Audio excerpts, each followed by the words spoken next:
Women's March in 2017, but it's still relevant. No problem. He loves people, but right now he's like...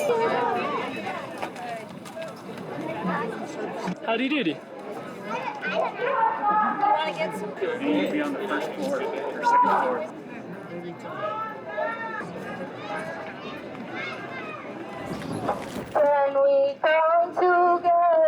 Can we come together? Save our future. Save our future. Take these problems. Find solutions. Find solutions. This is dire. We'll get through this. We'll get through this. Find our power. Find our power.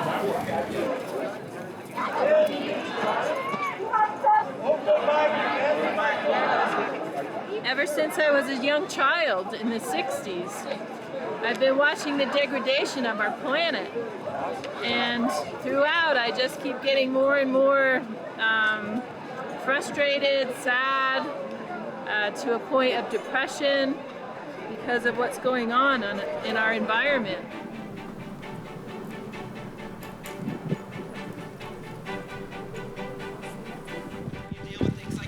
We understand that it's not waste, it's a resource, and so we use that in many ways to grow plants as a second crop. So my one input was fish feed. I got the protein from the fish, and I used all their waste to grow plants. So this greenhouse is 500 square feet, just to give you a visual. Over the last year, we erected a 12,000 square feet greenhouse.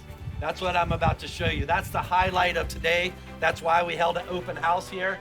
And one thing we're gonna talk to you about is not only did we build the greenhouse, but we just brought in energy storage. So we have a lithium-ion battery that's tied into our solar grid. So the entire quarter-acre greenhouse will soon be islandable off of P&M completely. We will not be connected. We will have no power bill. That a tilapia is a sustainable fish. Once we have our seedlings produced, we can put them in all types of systems here. This is right now a hydroponic system, and I'm making a clear distinction. Hydroponic is we add fertilizer to the water. This is turmeric, all right? There's a trend towards ginger and turmeric, all right? They're good for circulation. Nasturtium, all right? But these are edible. They're delicious. You guys are welcome to come by and pick one. The leaf tastes the same. We do dual credit, so we teach a lot of high school students. We have a high school class that designed a system there with buckets, 5-gallon buckets, and they're growing the long English cucumbers. Over here, we have systems that our students designed and built. In this tank is common carp. Anybody know the tall crop here? Sugarcane. We're probably the only sugarcane producer at 7,000 feet in the world. But look at this environment. It's perfect for sugarcane. And the fish are producing the nutrients that the sugarcane needs. Now back here, what you're starting to see is our commercial production. There's some channels here we call NFT. We have buckets over here we call Dutch buckets. And in these two areas is aquaponics, where the fish are controlling the nutrients for these plants. So we're gonna walk through and I'll meet you on the other side.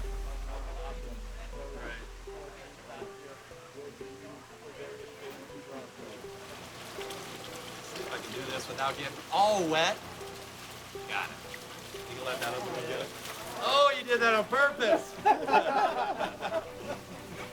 part of the job, right? That's part of the job. You think, Wyatt? What kind of fish is that? You know what kind of fish it is? What did you say? No. What's the other one? Nope, not a catfish. So Jack just told us that's tilapia.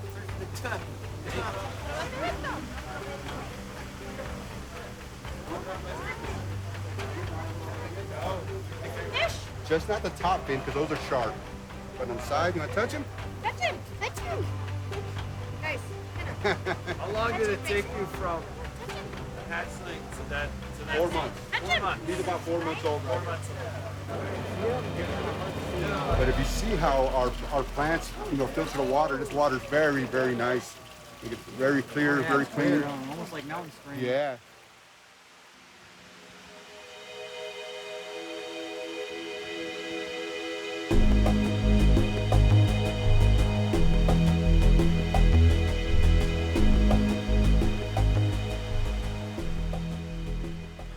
In here, we're gonna be running algae systems to produce algae for different kinds of things. We're gonna produce food out of aquaponic systems. If you don't know what's aquaponic, we grow fish, and fish produce 80 to 85% of the nutrients that the plants needs.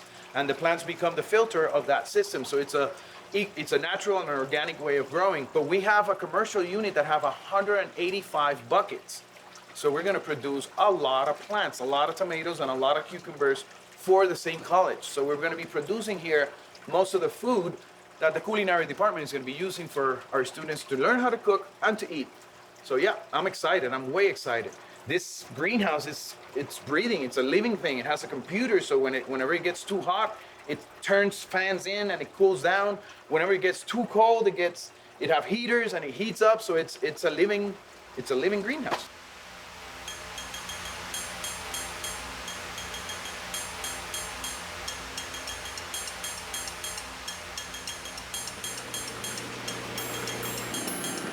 Let's go.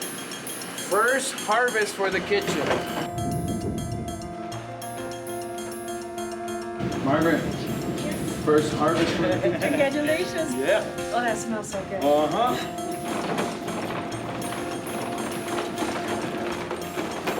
Definitely farm to table. Lettuce. Thank you. Cilantro. Cilantro, look at that fresh cilantro. Exciting. Okay, bye.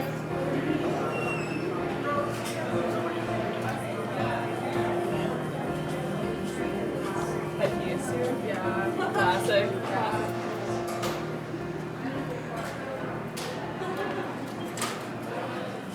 And in the conversation, one of the things she just mentioned was we use a lot of cilantro, but I've never found a cilantro that tastes like the ones that we used to have in Singapore.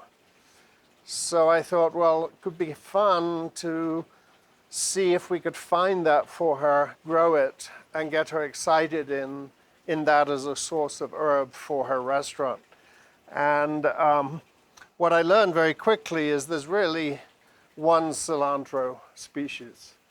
There are a fair number of varieties, and if to seed all 18 varieties, we'll have 10 plugs for each variety. And although I haven't approached her yet with the idea of actually tasting these and giving me her opinion,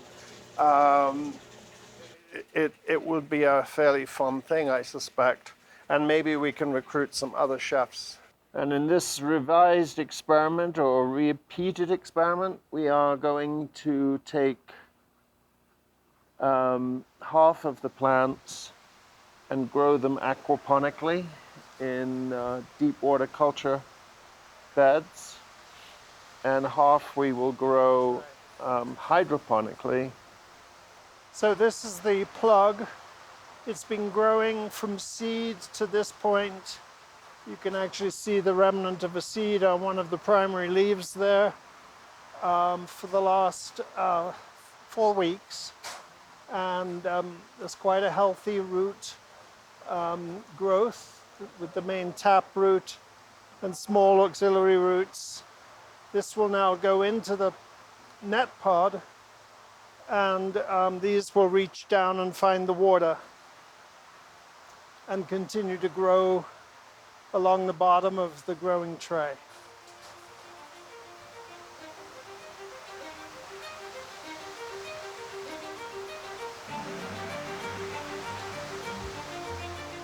This is what we expect to see when things are going really well. Very healthy cluster of plants, long white roots, 18 different varieties of cilantro, and the harvest from our aquaponics deep water culture rafts. We're going to go in a moment and weigh these and record the weights so we can get a sense of which ones did better in this system, and then compare it to growth in our nutrient film technique channels that are hydroponically fed.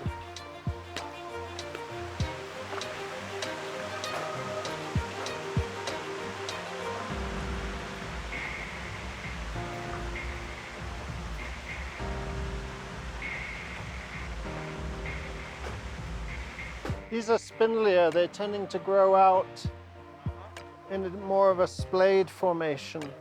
So you can see very clearly that these have a much less advanced root system. And also, they tend to be a little browner than the ones growing in aquaponics. Well, the results are in.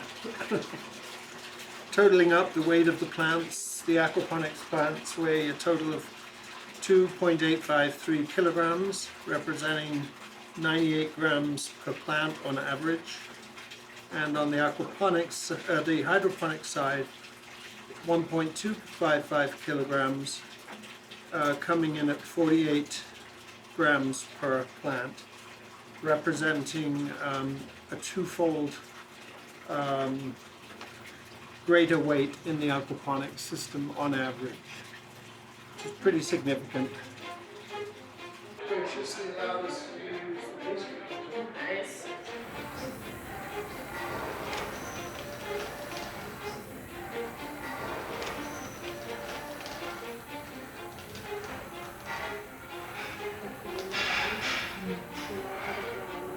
Yeah.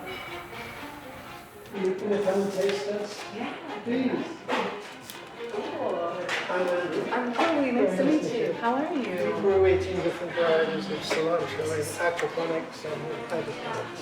So this is supposed to be what's up in Super cool. And there are a lot of sort of very significant differences in lots of competitors.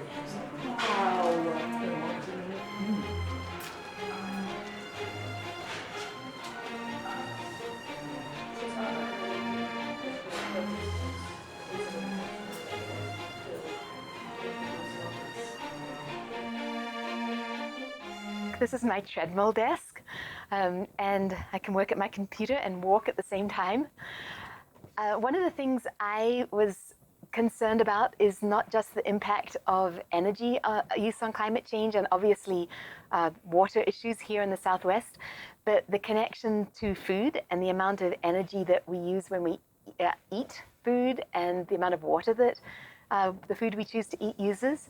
So for example, one hamburger has the equivalent of embedded water in it of about 600 gallons of water, which when you're saving water in a home and you think about the food you're eating, you really have to start thinking about making changes to your diet.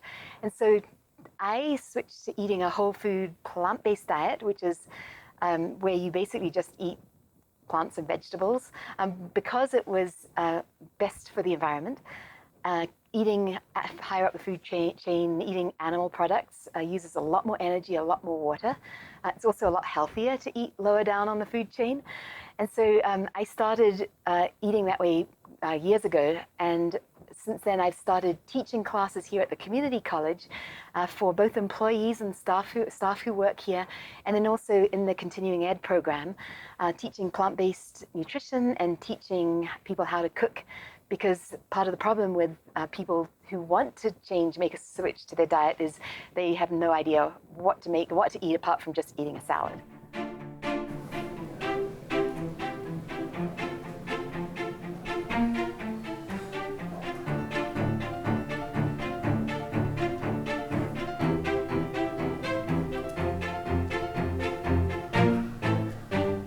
Yeah, so as a faculty here at Santa Fe Community College, we are encouraged to offer continuing education courses for community.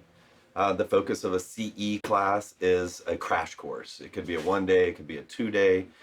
And the reason we offer that and we get the interest that we have is because a lot of people have interest in these water-saving technologies for growing food, but they don't have 16 weeks or 32 weeks to take a semester or a year-long class that we often offer.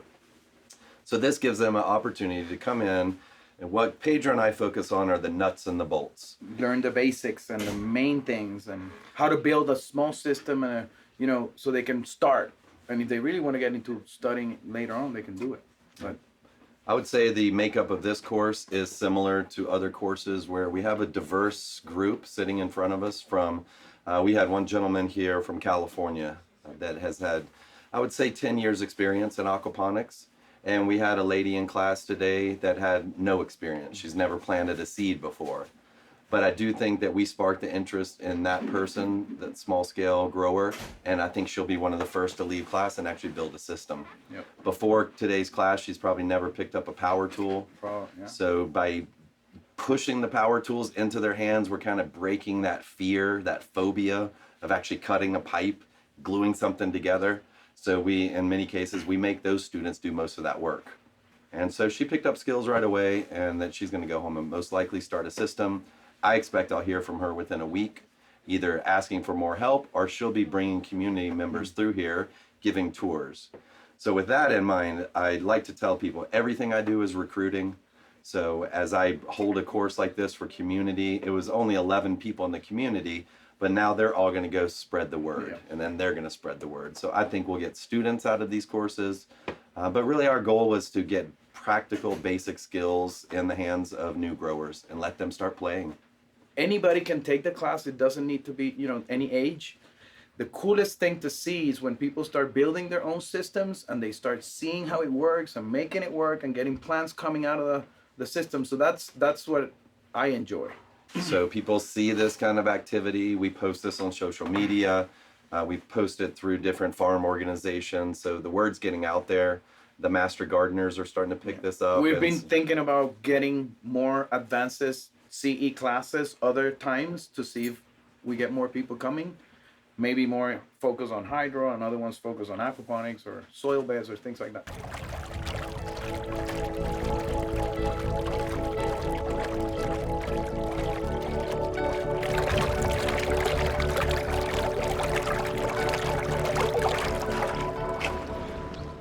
And then we've used chlorella for many years, especially the Japanese. And so one of the unique attributes of chlorella is algae has a negative charge. So when you put it in your system, the metals will attract to it and you excrete a lot of the metals. And there's a big study that was used in Chernobyl where they used spirulina and chlorella to remediate the radiation levels in human beings.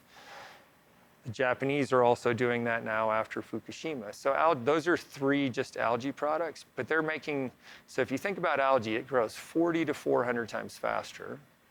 You can biomanufacture the products that you're looking for, right? Different sugars or different antibiotics, different components. And now that science has gotten to a level where you can actually understand what we're extracting and using and blending or combining with other products, we're getting much more efficient in the natural products market.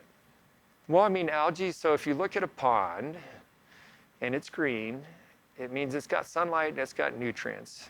And so algae is a very rapid growing organism that can uptake sometimes constituents in the water that you want to filter out, and it's called polishing.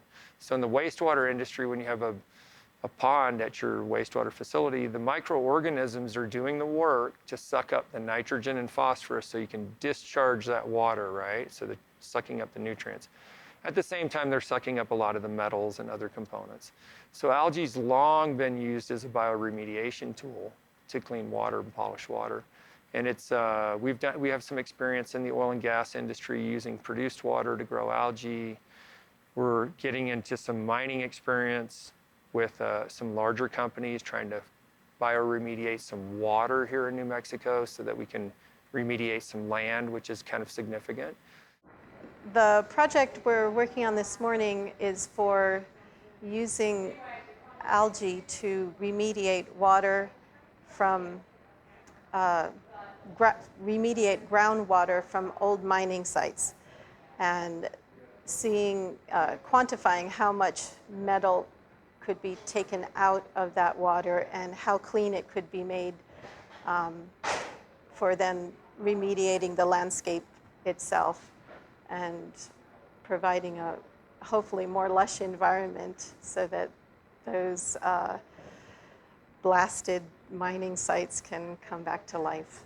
We isolated a strain of algae on site and cultivated it here in the lab with our interns, and Max has been working on this experiment for 2 months now. We're at the point where we can start actually getting some data and understanding how much algae is doing what we want.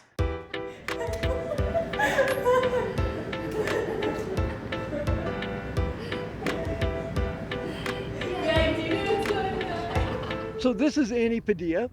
She's one of our great success stories here at Santa Fe Community College. She actually started out as a high school student taking dual credit classes in biofuels. Is that right? That's correct. And I was lucky enough to be able to take an environmental science class here.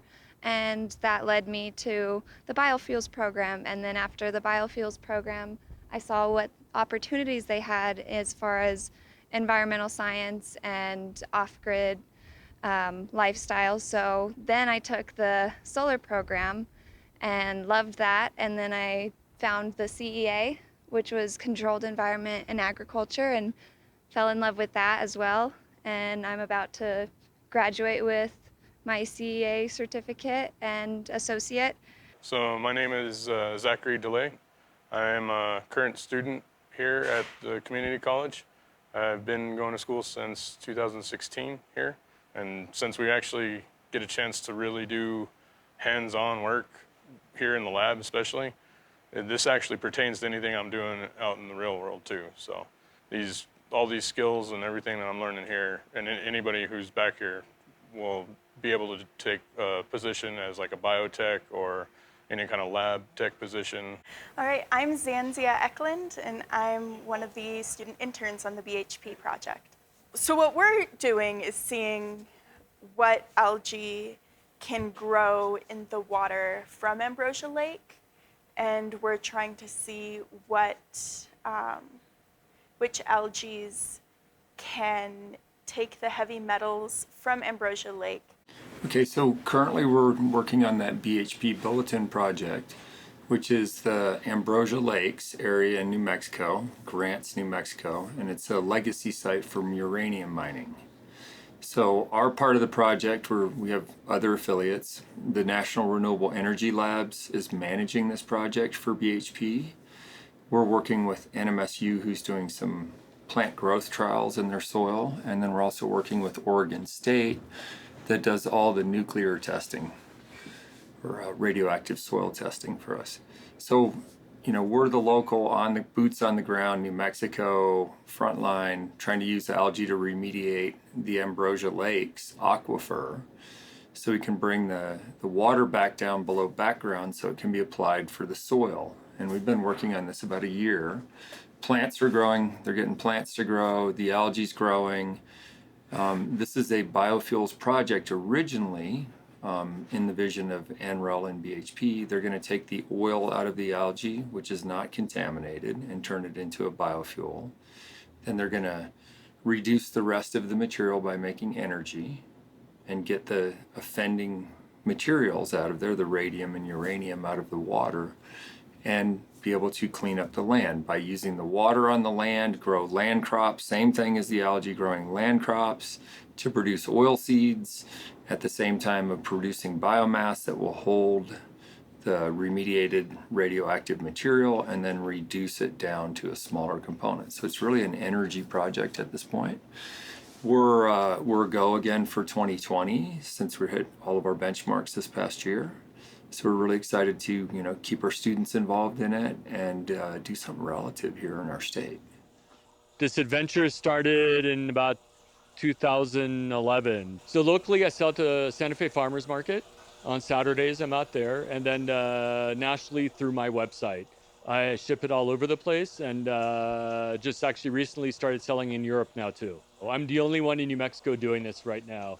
And there's one other gentleman in Southern California and outside the Palm Desert. We're the only two in the United States doing this right now. I would like to see more people cultivating spirulina because the footprint that you need for a farm is really small. Between the two greenhouses, I have 5,500 square feet of greenhouse. So it's a minimal footprint. People think living in the United States, everything is hunky-dory here. There's, no one's hungry. It's actually not true. Just in our state of New Mexico, we have 3 out of 5 kids are going to bed hungry at night in the state.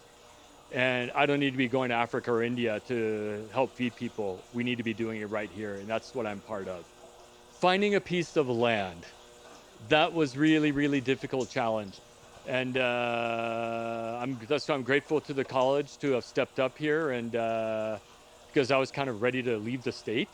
But they heard what was going on and they said, no, we want you here. And so this has been fantastic. And it's been really great to have the ability to have students come down here, work on the farm too. As I'm inside a greenhouse, I'm minimizing water evaporation. And between these two greenhouses, all my cleaning, everything, processing, you name it, for the whole season, I roughly use about 20,000 gallons of water.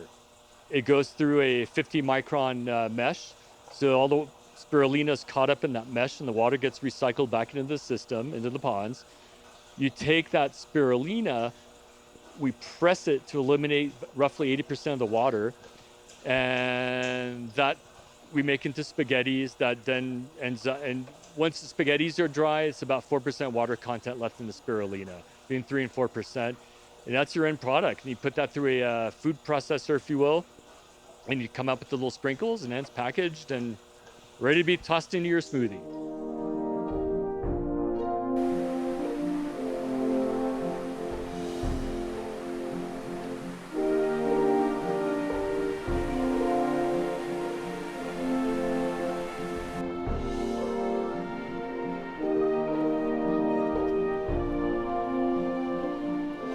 If you talk to the developers, oh, we've got all the water we need. If you talk to the, oh, we've got all the water if we need, if we take it from agriculture. That's, I should have qualified that. The cities are busy doing things like buying up farms for their water rights. Santa Fe has bought a lot of farmland taken out of production. That's one of the things. So they're getting water and sacrificing food because we're going to import food from somewhere else. Now we're going to have a higher carbon footprint. You know, in the 50s, New Mexico grew most of all of its own food. Today, it's probably 4 or 5%. The rest of it's imported. So if we ever lose the trains and the highways, we're running out of food pretty quick. Then we have our own wastewater treatment plant. And our discharge permit, we put it into evaporation ponds. So we have 2 big ponds for collecting that water. And then that water we can use for irrigating the campus. That's what our permit allows right now. You know, even though it's a water treatment program for technicians, it's really an engineering, biology, and chemistry program all roll into one. And so most people coming into the program don't want to hear engineering, math, chemistry, and biology. They want to know, how do I run the machine, to run the pumps, to do this stuff? And so we use the water program as kind of part of what we call stealth STEM, where we don't tell them they're taking science and math and biology and things like that. We just put them in there and then they figure out on their own, oh, I need to learn this stuff. And especially for like chemistry, no one wants to take chemistry. They've always heard it's horrible, they're never going to take chemistry. And so we put them in the water chemistry class, but we tell them, we're just going to teach you enough so that you can clean up the water. And then we teach them in chemistry class. And it is more of an applied science. You know, the chemistry class is really based on water chemistry. The microbiology class is really based on the microbiology of the wastewater plant, you know. As Steve was saying, it's not that there isn't enough water. It's that where is the water? Have we overutilized what was there for us, and have we mismanaged our resources? The answer to that is yes, we have. And really, we need to be much better managers of the resources. Are we getting there? Yeah, that's what's some of the fun of the college, is that you can bring in these systems and see what I can do. So even the water that's entrained in the solids, I can actually take that as a soil amendment and put it out there, and it goes for growing foodstuffs or hay for whatever. But so that's water that doesn't have to be drawn out and field applied because it's already carried in that secondary waste. Well, the secondary waste really becomes a fertilizer. Well, here, this is part of the roof water catchment system for this building. This building was designed to capture the roof water here and apply it for flushing toilets and things like that in this building in order to save on the potable water supply that comes in from the county. What we're changing over to now is, since we now have the greenhouse program, is making that water available for cooling, for useful water in the aquaponics and the greenhouse or the controlled environment and agriculture program. Why our water conservation program here is very important that we know there's going to be worldwide water shortages, and we are in Santa Fe blessed with a community that, one, we're in the arid desert, and we recognized water conservation as being an important part of our water supply in Santa Fe a long time ago. And so our community, our town has really gotten behind both putting a program together here at the community college and really advanced applications of water conservation throughout the city.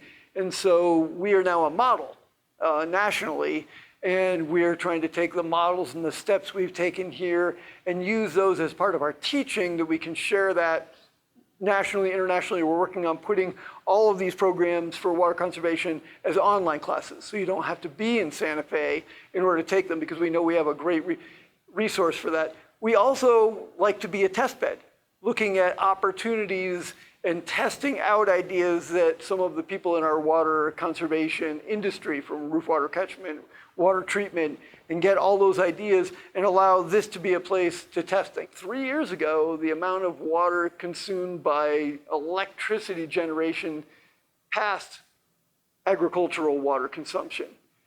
Now, it goes back and forth. It's not like 100% line there, but it almost as much or a little bit more water is now used in electric generation than is used in agriculture. Most people don't realize how water intensive electricity generation is.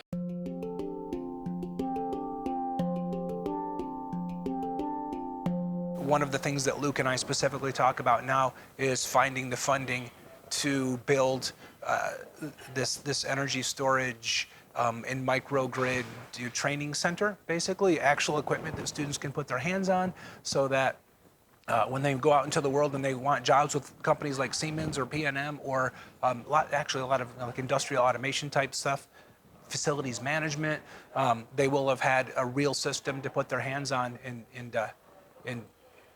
so that's our goal right now, and it's moving forward. A LEED Platinum, there are LEED Gold, Silver, and Platinum facilities. It's the highest LEED facility that one can achieve.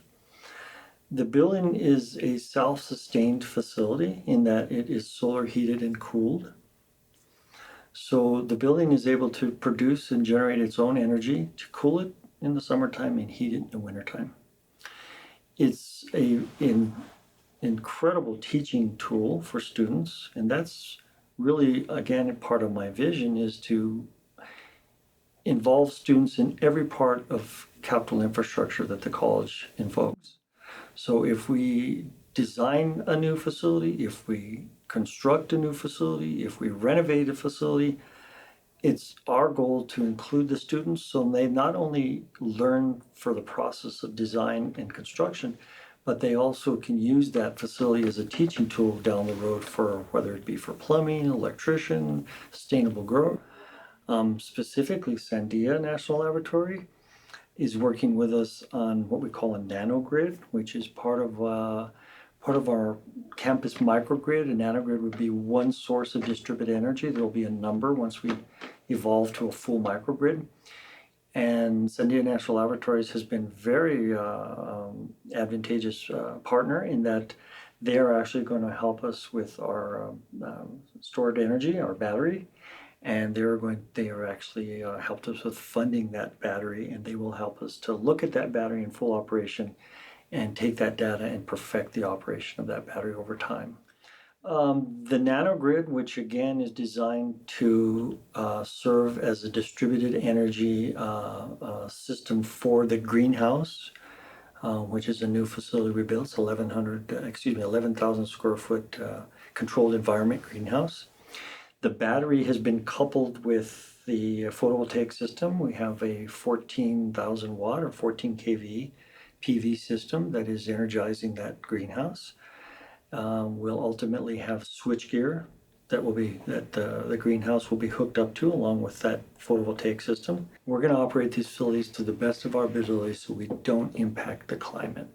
And we've done that. Since I've been here, we've brought this campus to about 50% renewable energy resources. We have our own photovoltaic plant.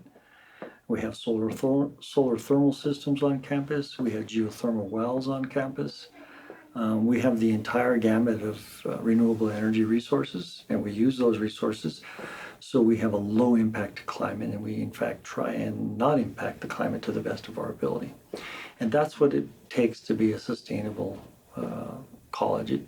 You really have to look at your environment and your climate and make sure that you reduce the impact to the environment and climate so you can operate in a fairly neutral way, and at the same time involve those students so they can gain that knowledge and use that experience throughout their careers. And our students are trying to design a way to light it up at night using photovoltaics so it can be completely off-grid. We had looked into doing it tied to the grid because we have electrical outlets not far from the whale, but then we'd have to run wires across our track. And we don't want, that's a trip hazard obviously, so the students are working on designing it so that it can run on an off-grid photovoltaic system, and that's our project. How do we light this thing up using, and I think we're here, we can put 2 5,000 lumen LED shop lights inside of the whale, running it off either of these charge controllers and 1 battery and that inverter. And so we can run that, and it should be able to run for 2 cloudy days is our estimation. So, and in a pinch, if we really wanted to, we could have 2 batteries, each charged by a separate charge controller, 2 modules, and have 4 days of autonomy. So we're gonna go, but we live in Santa Fe. We're not gonna have 4 days of cloudy days in a row. So I think 2 days, and like we were talking about, I like the idea of it's 2 cloudy days, the 3rd cloudy day, we can either decide to turn half the lights off or have the whole thing just shut down when it runs out of power.